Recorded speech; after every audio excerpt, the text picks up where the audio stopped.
Hi, I'm Susan Taylor at Scripps Health in San Diego, California. How many times have you said, oh, my aching back? You turn the wrong way. You've got pain down the back, in the muscles, the bones, maybe pain down the leg.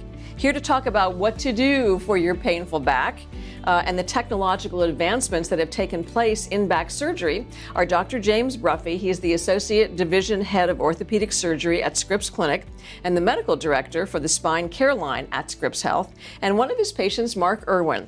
The former triathlete, you were sidelined at the age of 40 because of back problems. You gave up running and golf, and you couldn't stand for more than 20 minutes without pain. Not a good place to be. No, it was not a good place to be. And I've known Dr. Bruffey, I know, many years now. And you know, at the time I had this, he said, well, you can still do the things you want to do, but when you really get pain, where you really can't do the things you want to do, and I was still skiing, riding my bike, swimming, he said, come see me. So I did, and I got to the point where I really couldn't do anything. I was in pain all the time. And that's when, we did the first surgery that my back. Well, Dr. Bruffey, let's go back for a second. When should somebody seek medical attention for their back? I mean, obviously you might get pain lifting up a stroller, or maybe you're taking care of your parents and you're lifting up a wheelchair, or you're working out too much at the gym. How do you know when it's just pain that'll go away and you should go see the doctor?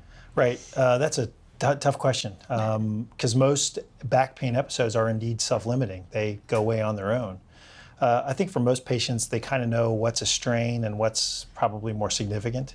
And if they don't, it's probably reasonable to at least seek some medical attention with their primary physician at least, depending on the severity of symptoms.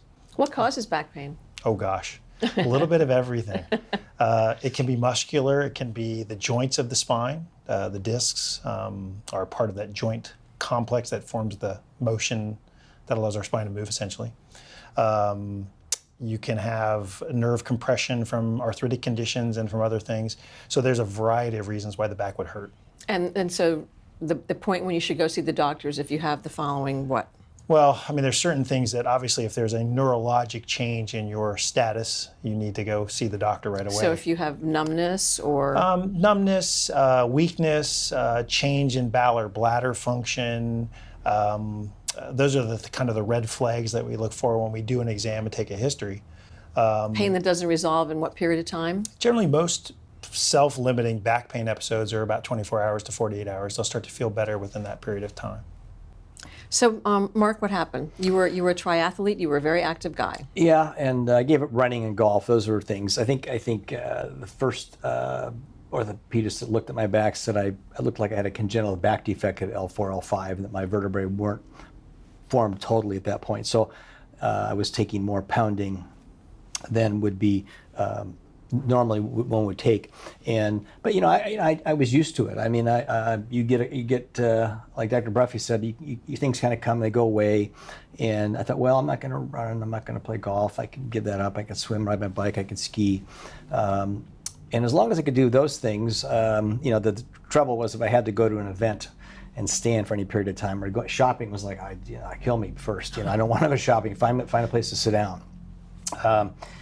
But over time, it got to the point where, I was really limited. I mean, I really got to the point where I really couldn't even getting in the pool and swimming and moving my arms above my head hurt. So, it was obvious that something had to be done. And the neat thing, at that point, the technology had really progressed from probably the first time I met Dr. Bruffey to the point where there were really, really good options.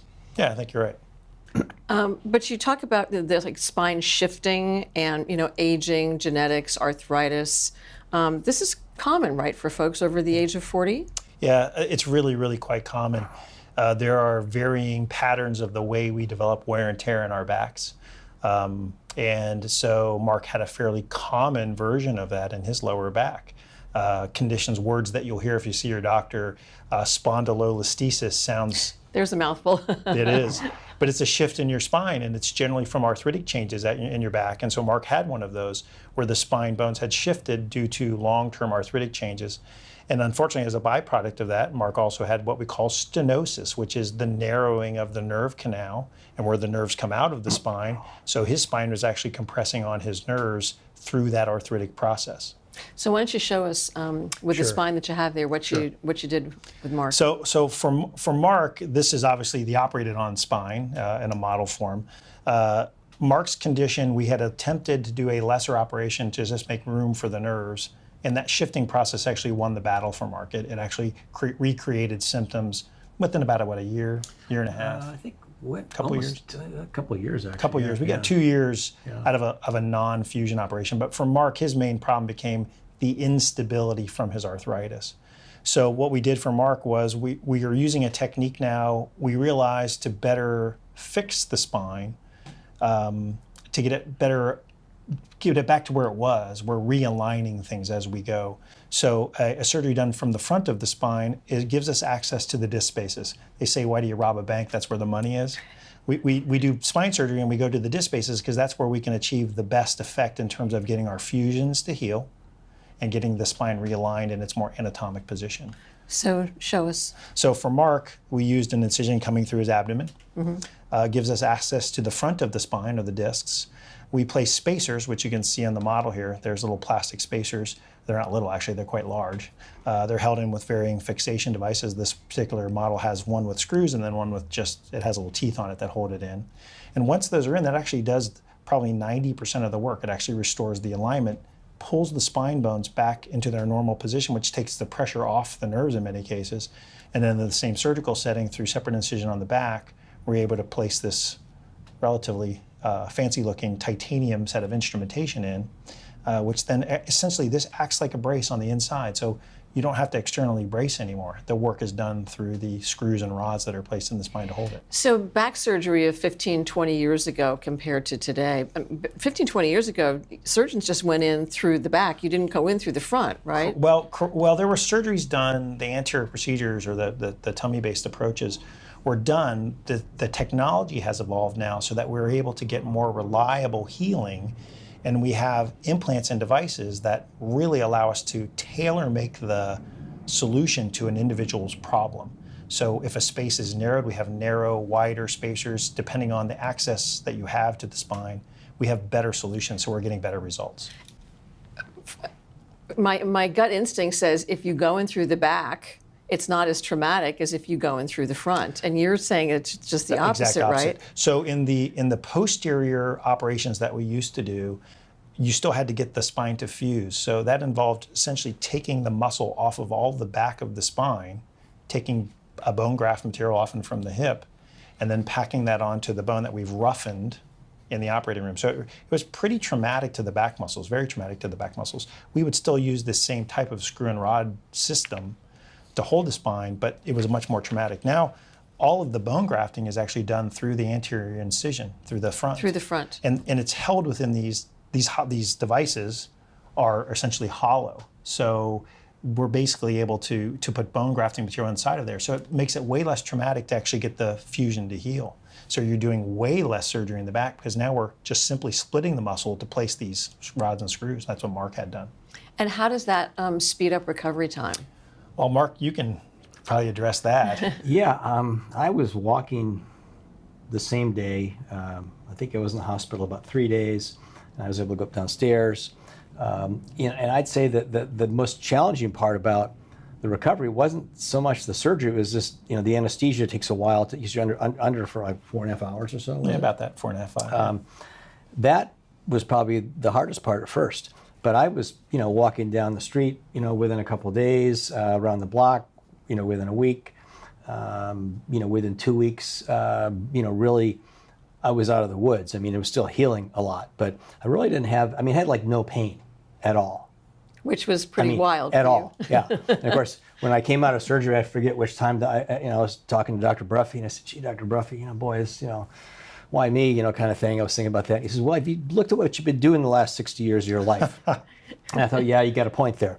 Yeah, so I've been very active, but my back has not felt this good in as long as I can remember. More than 30 years. I got to go back to when I was in my 20s to when my back felt this stable and this good. How lovely is that? It's a miracle. It really is, yeah. No, I appreciate that.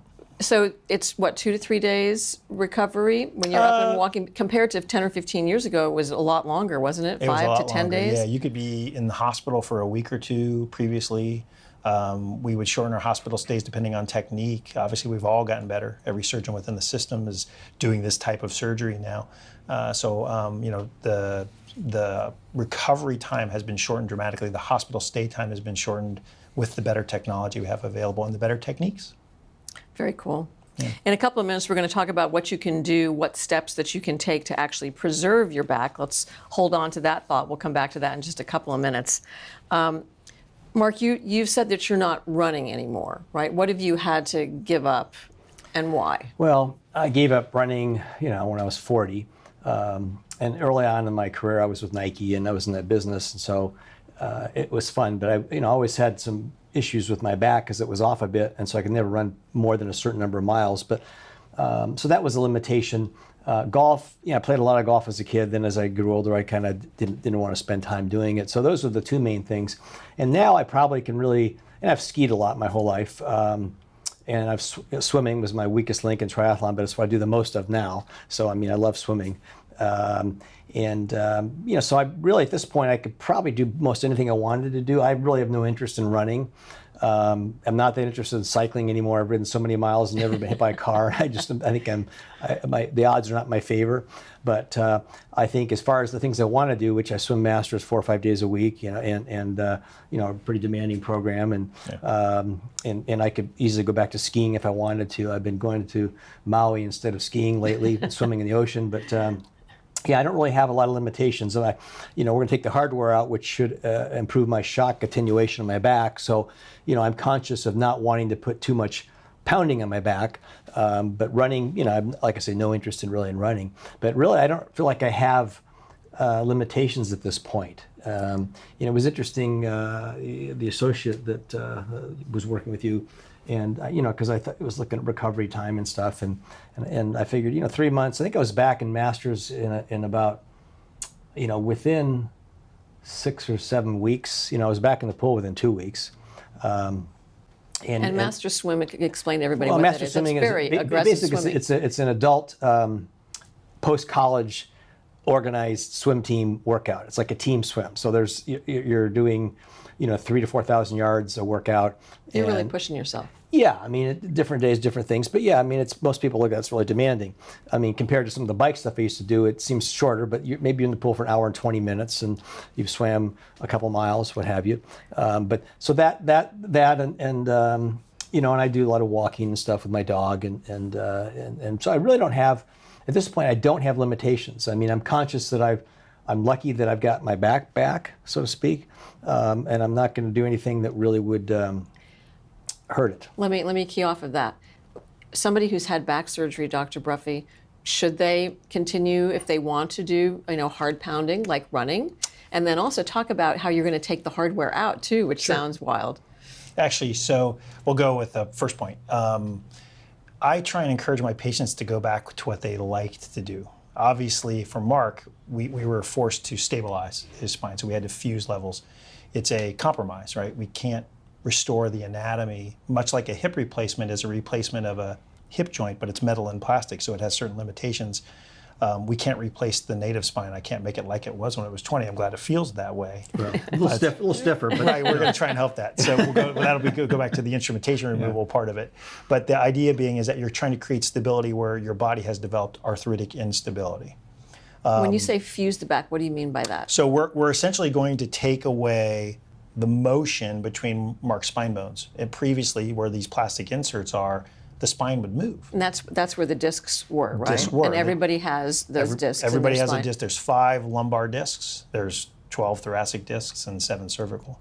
So everybody. And as you age, those discs start to kind of get wear and tear on them. Correct. They don't have a good lot of blood supply. So they start to develop their degenerative changes probably when we reach skeletal maturity, and then there's genetics and environment, wear and tear plays a role as well. And running 50 miles a week doesn't help, Yeah. For some of us, the combination of running 50 miles per week plus genetics. Or golf, like a Tiger, yeah. So you're getting rid of that disc space? Right. And well, you're we're storing the space. Okay. The spacers actually, the plastic inserts restore the space height. So we're restoring the bone alignment, but we're taking away the motion. So that makes the spine stiffer. Now for Mark, obviously, that trade-off created an enormous amount of symptom relief, and that's pretty typical for most patients.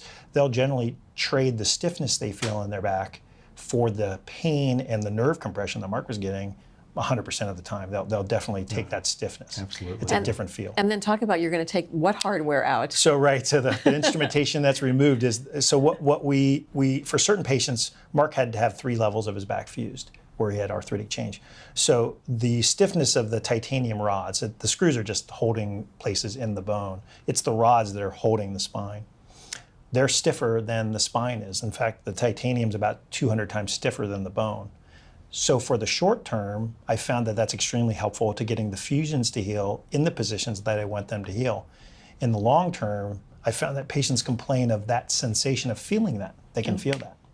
Not everybody does. So I talk to every patient about if they feel that, or if they feel like they have any residual discomfort in their back, we make sure everything's healed, and then we have the option of removing that. It's a relatively small operation. We do it as an outpatient. Really? Yeah. And then So they come in the morning, And go they have home. the surgery, and they go home correct. that day? Yes, because the new techniques allow us to do this through small incisions relatively, that we split the muscle. So we can just split it again, take everything out now. It's much harder to put it in than it is to remove it. It all disconnects from itself. And then we can take it out pretty easily and pretty atraumatically. And then how long does it take to heal? What do you need to do after the hardware is taken So out? that's all just soft tissue healing at that point. All the fusion has healed. And so for Mark, it's 2 weeks out of the pool again to let the incisions heal up. And then back to his normal routine as the muscle trauma from the new surgery allows him to go back. Most people are back to almost full unrestricted activities 4 to 6 weeks. And if he wanted to run, I mean, after you have back surgery, can you go back to resuming your normal lifestyle? You can. You can run, you can golf. I have patients that do that all the time. There's a caveat. So once you have a level of your back that's had to be fused or operated on, even if you don't fuse it, you are putting stress either at that level because it still moves, or now you're transferring stress to the other levels that are doing the work that the fused one no longer does. You've taken away that motion. So theoretically, you will place the other levels of your spine at a slightly higher risk of developing that same degenerative change and ultimately become symptomatic and bother you again. So you'd have to have potentially other surgeries done. So then what kind of exercise would you suggest somebody does after they've had back surgery? Well, it's really pretty much the same as before. So we should always be working on our flexibility in our trunk, in our back, and our legs, and our hips. We should be really focusing on low impact aerobic activities for our cardiovascular health and Like for swimming? Correct. But Exactly. you want to go back and ski, is that correct? Yeah, skiing I don't think would be a problem. You know, Does he get the green light for skiing? He does, and unless he falls a lot when he skis, that's a pretty low impact activity. I don't fall. The skiing, this position of skiing, actually, I've had other patients tell me this. The position you're in for skiing is very well tolerated. Yeah, it's very comfortable, and especially if you've done it your whole life. Yeah, right. So I don't. That wouldn't be a problem. So for the other things, you want to work on your core strength. So keep your abdominal muscles and your back muscles strong. Which swimming is great for. I mean, swimming really works your core. Yeah, I couldn't have written a better exercise program for somebody post-op than Mark. What about surfing? Surfing's hard on one's back, but I will be honest, I treat a lot of patients in San Diego County that surf. And I want them to go back and do that because that's a passion for most of them. And so our goal is to make a durable improvement in their spine health so that they can go back and do those kind of things. And I think all my surfers would agree that they're willing to take the risk. They like being on the water. We talked about this a couple of minutes ago. What advice would you give folks to help take care of their back? What preventative steps can you take to basically preserve your back? Right. Well, the exercise becomes key, making sure you're doing the right things from an exercise and flexibility standpoint on a routine basis. You have to take a vested interest in your own health at that point and really start to do things that help your back stay strong and flexible. You work on keeping your weight down. That's obviously very important because you're putting less load on the structures. If something hurts while you're doing it, reassess that. You may want to change. As I've gotten older, I've had to change my activities as well. You just have to take a hard assessment of if something you're doing is painful, you probably need to rethink it. What about stretching? and doing core exercises. I've always heard that if you strengthen your stomach muscles, that actually helps the back. It does. Your core muscles, your back extensors, your abdominal flexors, your entire abdominal wall musculature is an additional support structure for your spine, which is taking the load from gravity as well. So that helps dissipate that load within the spine. So very important to do that. And if you're leaning over to pick up the stroller or leaning over to pick up weights at the gym, is there a certain way to do that? Well, there is. Obviously, we all make mistakes as we lift and bend. Bent knees, hips flexed, tightening your abdominal muscles before you go to lift something heavy. Those are the things that will help prevent or limit your ability to hurt your back during that activity. But it's really the preventative medicine, I think, of keeping your back strong and flexible that prevent you from injuring it theoretically as you're doing those type of things. What about stretching, major stretching like yoga? I mean, does somebody need to do that kind of stretching in order to keep the back healthy, or what kind of stretching are you talking about? I think everybody picks their own stretching routine. Yoga is a great activity for getting flexibility and strengthening. Pilates is another one.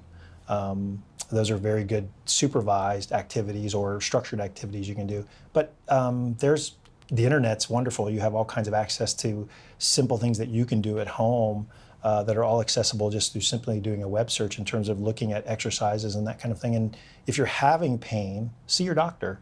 We can get you into our physical therapists so that they can work with you and your individual needs and then come up with a program at home that you can then do. You had back pain for how many years, Mark? Oh, more than you can count. I mean, decades. Decades, yeah. Okay. Yeah. And even, little things like in swimming, I would cramp, my left calf would cramp after a number of yards, and it was related to my back tightness. And that's pretty much all gone away. And I think the fact that I've always been an athlete and I've always, kind of done the right things probably kept me from having surgery for a really long time. Yeah, they did. And I think it really helped in my recovery as well, because I would tell people to just, whatever Dr. Bruffey tells you, do exactly what he says. And if you do that, if you got to go slow at first, that's just, which people, tend to be impatient. I'm getting more patient as I get older. But if you do exactly what he says, everything he told me pretty much came the way he said it would come. And I think you or your associate said, I would get stronger for 4 months. I thought 3 months, I feel great. I feel, but I kept getting stronger. I kept getting stronger. Yeah. And part of that, I think, is just recovering from the trauma, the surgery, and the anesthesia. But I just, it's a miracle. And Dr. Bruffey's a rock star in my book. I mean, he really has made a difference in my life. Appreciate that. Big difference, yeah. And when you look down the road, what do you see? Oh, I could pretty much do whatever I want to do. And I think getting the hardware out, and I don't feel a thing, which is, I look at that and go, oh my God, that's in me. I don't feel a thing. Yeah. I'll probably have a little bit more flexibility, a little more shock attenuation. I'll be a quarter pound lighter, which I don't really need to worry about. But I think it's just giving me kind of my life back to do all the things I want to do, whatever it is I really want to do. And if I wanted to jog or something, I walk more than running just doesn't interest me anymore. So, and I was a pretty elite cyclist. I was a good runner. I did a lot of extreme athletic things with the bike. And I'm never going to get better at any of those things, but swimming I still get better at. So for me, it's cool that I can improve at something that I'm, doing a lot of now more than I've ever done. What's the goal, Dr. Bruffey, that you have for all your patients? Oh, to get back to what they had before. Obviously there's always limitations. Again, I'd love to be able to say that I can make you better than, make back to perfect, but that's an unrealistic goal for me.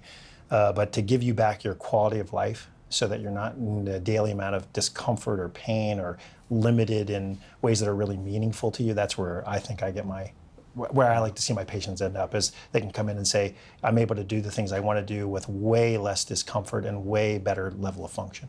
Yeah, and I have no discomfort at all, no pain. And like I said, I can remember even back when I was competing in triathlons in my early 30s, my back would get sore and stiff, and I think it was related to things that were not just quite right. And I don't have any of that. So part of it's my lifestyle now too, but part of it's my back is really aligned perfectly, and I got taller too. I know you like that as a side effect. I think about an inch or so. I know. It's pretty I amazing. got my height back, yeah. And that's from inserting the disc, the stuff in the disc space, right? Yeah, it's a combination of the spacers, restoring the alignment, and actually literally realigning the spine back up to where it needs to be or where it was probably 20 years ago. Yeah. And one of the theoretical benefits for Mark, because he's so active, I worry that the stiffness of that instrumentation long-term will put more stress at the level above. So some of Mark's not having any symptoms, and I think we're trying to get ahead of that game too. Yeah. We've talked about that. That's one final question. So if you have back surgery, here, let's say the lower part of the spine, which is where Very most common. people have Yeah, it. very common. And then you put in that hardware, does it then stress the spine further up so you end up having subsequent surgeries down the line? Well, it can. It doesn't always. And so, one of the things, if you're a surgical patient and you've had surgery, we've talked about modifying your activities, and Mark's doing that to kind of put less stress on the areas. But also to check in with your doctor if you're having pain. That's one of the things that I found beneficial in my practice, is to say, okay, can I get the patient then to heal? And then can I reduce the stiffness long term by doing something simple like this for Mark? And I do it for other patients as well who want that material removed, the instrumentation removed. I think it theoretically reduces the stress long term. It certainly makes sense biomechanically. So, any final thoughts? Well, I think I'm just really grateful that this procedure, and that I know Dr. Bruffey, and that I've got my life back, and it's humbling in some ways, to know that that I'm the beneficiary of all this, and I'm extraordinarily grateful. Dr. Bruffey, any final thoughts from you? Gosh, no, I'm just glad you've done well. I mean, I think that's what I want for all my I had the patients. best doctor. How can I not? No, sometimes I get lucky. You're humble. You're humble. You are. Yeah, it's a humbling job. So yeah, it's good to be humble. Yeah. Thank you both so much. We wish you continued good health. Thank you, Susan. Send us some pictures when you're down those the double black diamond moguls on the ski slopes. Okay. Maybe from Maui first. Yeah. Okay. Yeah, exactly. Thank you. Yeah, sure. Thank you. At Scripps, we have more than 135 board-certified orthopedic surgeons to take care of your bones and muscles, and Scripps is consistently ranked by U.S. News & World Report as among the nation's best for orthopedic care. If you'd like more information about spine surgery, just click on the link. And if you want more critical information about your health, we take care of you from head to toe. Just please subscribe to our Scripps Health YouTube channel, and also follow us on social media at Scripps Health. I'm Susan Taylor. Thanks so much for joining us. It's our mission at Scripps to help you heal, enhance, even save your life.